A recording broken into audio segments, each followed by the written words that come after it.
Chapter 39. Clothing for the priests. The craftsmen made beautiful sacred garments of blue, purple, and scarlet cloth, clothing for Aaron to wear while ministering in the holy place, just as the Lord had commanded Moses. Making the ephod. Bezalel made the ephod of finely woven linen and embroidered it with gold and with blue, purple, and scarlet thread. He made gold thread by hammering out thin sheets of gold and cutting it into fine strands. With great skill and care, he worked it into the fine linen with the blue, purple, and scarlet thread. The ephod consisted of 2 pieces, front and back, joined at the shoulders with 2 shoulder pieces. The decorative sash was made of the same materials, finely woven linen, embroidered with gold and with blue, purple, and scarlet thread, just as the Lord had commanded Moses. They mounted the 2 onyx stones in settings of gold filigree. The stones were engraved with the names of the tribes of Israel, just as a seal is engraved.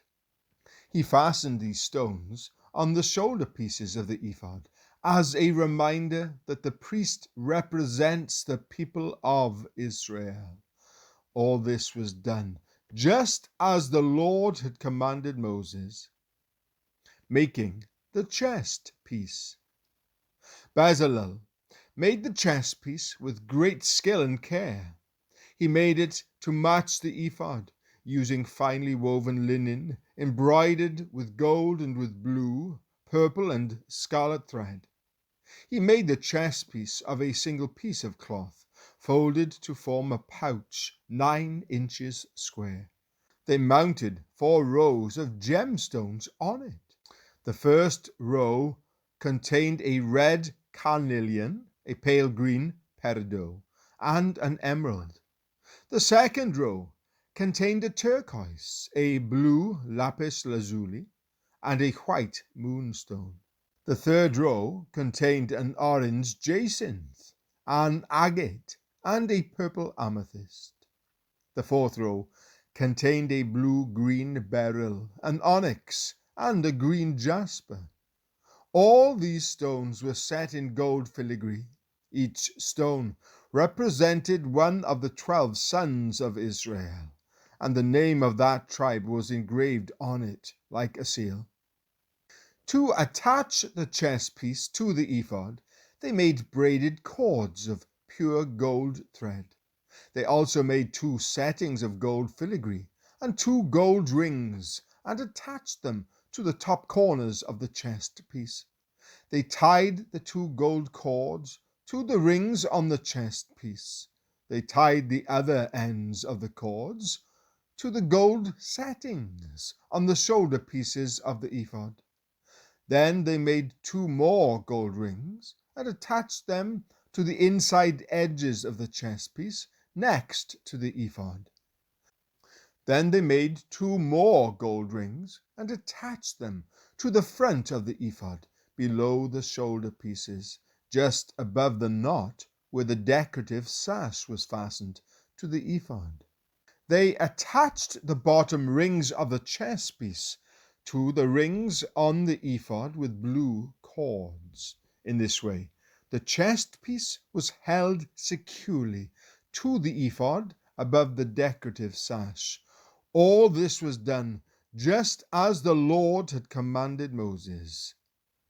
Additional clothing for the priests.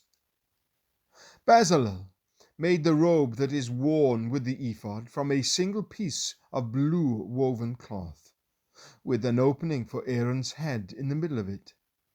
The opening was reinforced with a woven collar so it would not tear. They made pomegranates of blue, purple, and scarlet yarn and attached them to the hem of the robe.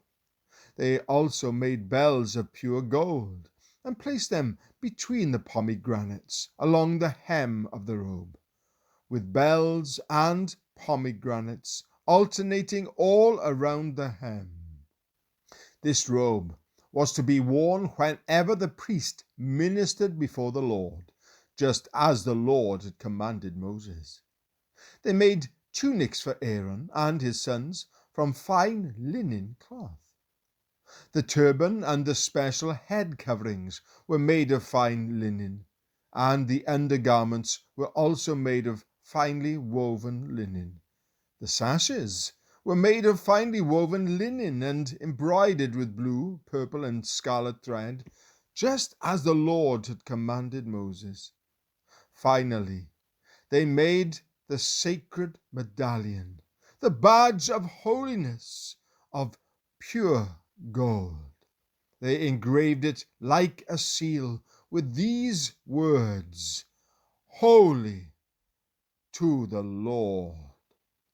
They attached the medallion with a blue cord to Aaron's turban, just as the Lord had commanded Moses. Moses inspects the work. And so at last the tabernacle was finished. The Israelites had done everything just as the Lord had commanded Moses, and they brought the entire tabernacle to Moses, the sacred tent, with all its furnishings, clasps, frames, crossbars, posts, and bases.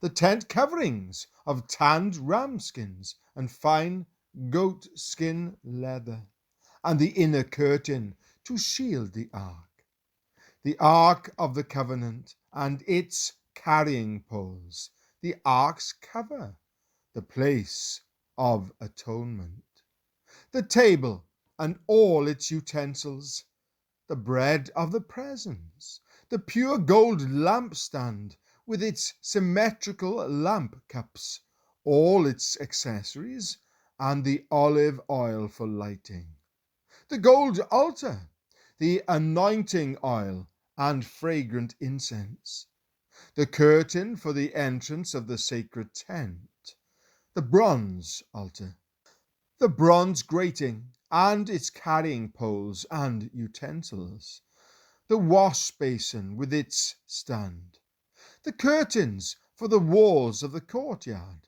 the posts and their bases, the curtain for the entrance to the courtyard, the ropes and tent pegs, all the furnishings to be used in worship at the tabernacle, the beautifully stitched garments for the priests to wear while ministering in the holy place, the sacred garments for Aaron the priest, and the garments for his sons to wear as they minister as priests. So the people of Israel followed all of the Lord's instructions to Moses. Then Moses inspected all their work. When he found it had been done just as the Lord had commanded him, he blessed them.